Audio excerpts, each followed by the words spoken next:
Hey everyone, Sarah here. Welcome back to my channel, Never Out of Books. And today I'm going to be talking about a readathon that I'm going to participate in.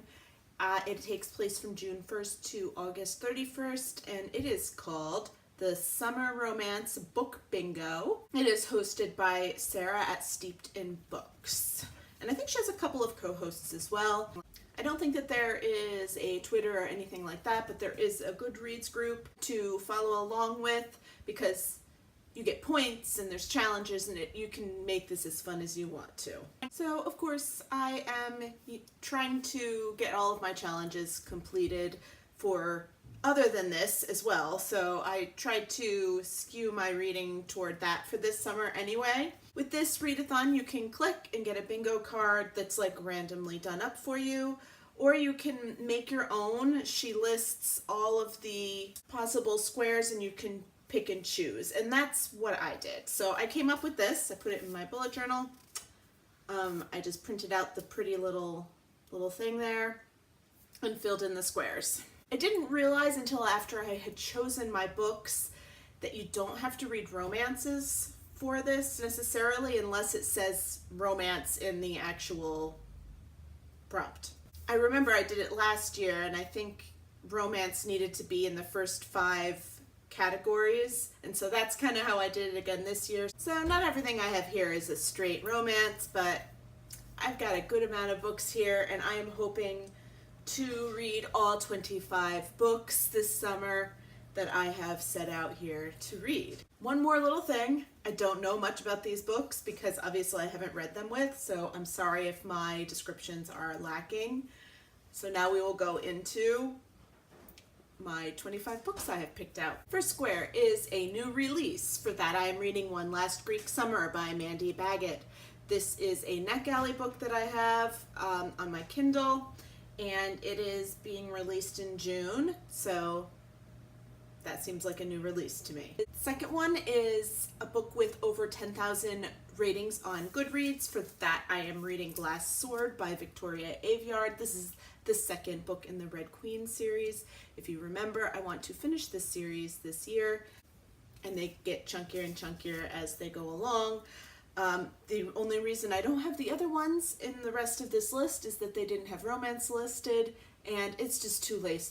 It's too late to change up my squares and everything, so this will be the one that I'm reading this summer. Third is to read a book where the author's ethnicity is different than mine. For that I chose Pride by Ibi Zoboi.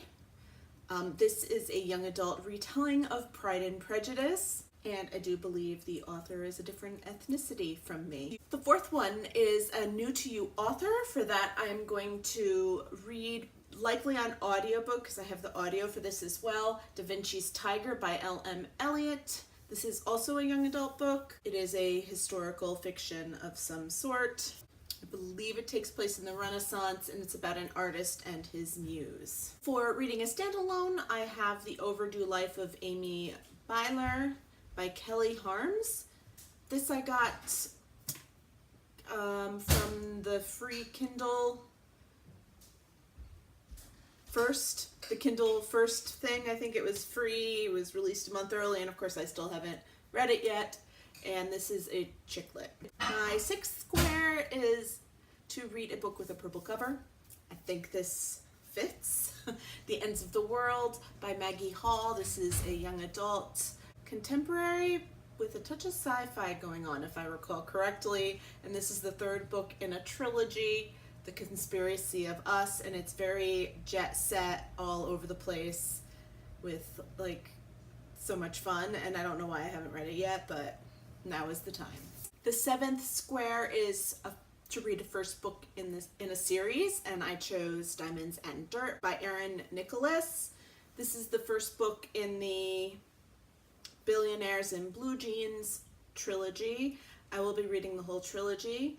The other 2 books fit other little challenges. But the 8th one I have down is to read a romantic comedy, and for that I chose The Accidental Beauty Queen by Terry Wilson. 9th square is to read a book with double letters in the title.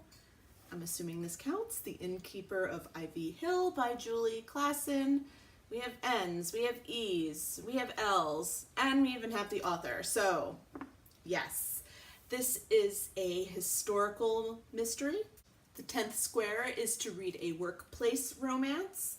For that, I'm reading the second book in the Billionaires in Blue Jeans, and that is High Heels and Haystacks by Erin Nicholas. The next three are a trilogy, and I'm going to have to get them from the library, and for some reason I'm not finding them on my Goodreads right now, so I'm just going to have to tell you what they are. So I have Harlequin category romance, Unexpected. I have number 12 is a one-word title, and I'm going to do Untouched for that one.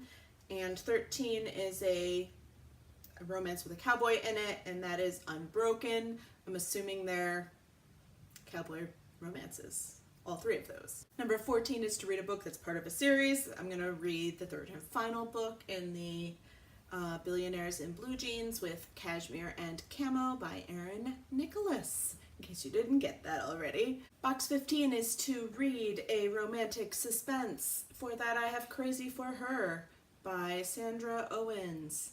This I've had on my Kindle for a very, very long time, and from what I saw, it is a romantic suspense. Box number 16 is a book that has less than 1,000 ratings on Goodreads, and for this I'm going to grab a library book as well, and it's His Perfect Partner by Priscilla Olivares. And this I've had on my radar because it's a dance, like a ballroom dance romance. And so I've had it on my list to read for a while. And so I'm going to get to it this summer, and it's going to be like dual happiness there. I've got a couple more library books coming up too that I'm having a hard time finding exactly which book I meant. So I'll have to like research it and request them at the right time. But number 17 is a book that's published in August of any year. For that I have If I Only Had a Duke by Lenora Bell.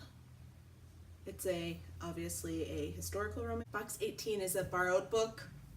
Obviously I'm going to borrow from the library. And I chose In Safe Hands.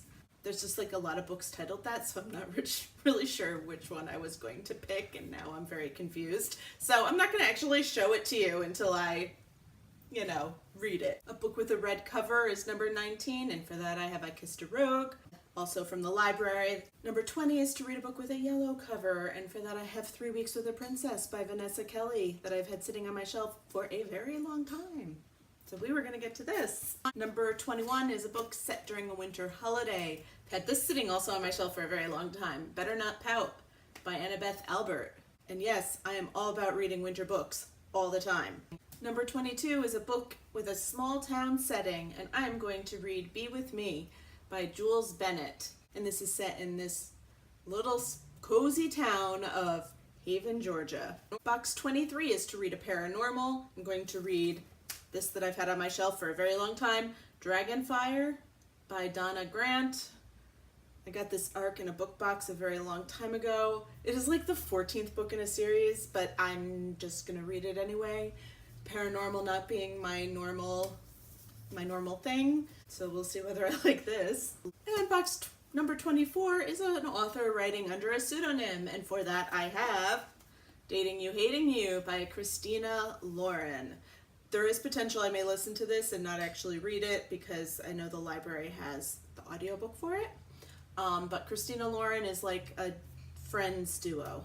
And my reader's choice could always change because it's the center square and you can read whatever you want. But I really want to finish my very long reading challenge, and I need a lot of eyes and a lot of views. And so I chose Ivory and Bone by Julie Eschbach. And I think with this book, it will complete my other long reading challenge that I have. So I'm hoping that's that. As you can see, I'm getting there. And if I read these books, I chose them purposefully so that I could finish this Hobbies A to Z Spell It Out challenge on Goodreads. So then I can just just read off my shelf again a little calmer. Hopefully I get to all of this. This seems like it could be a very good summer, but it's going to be a busy summer for me, I will say. But hopefully I will get to these books.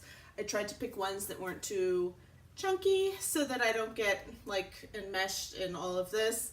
And I really am just looking forward to it. So I'm going to do some epic filming, I think, today. So I will see you all again soon. Bye.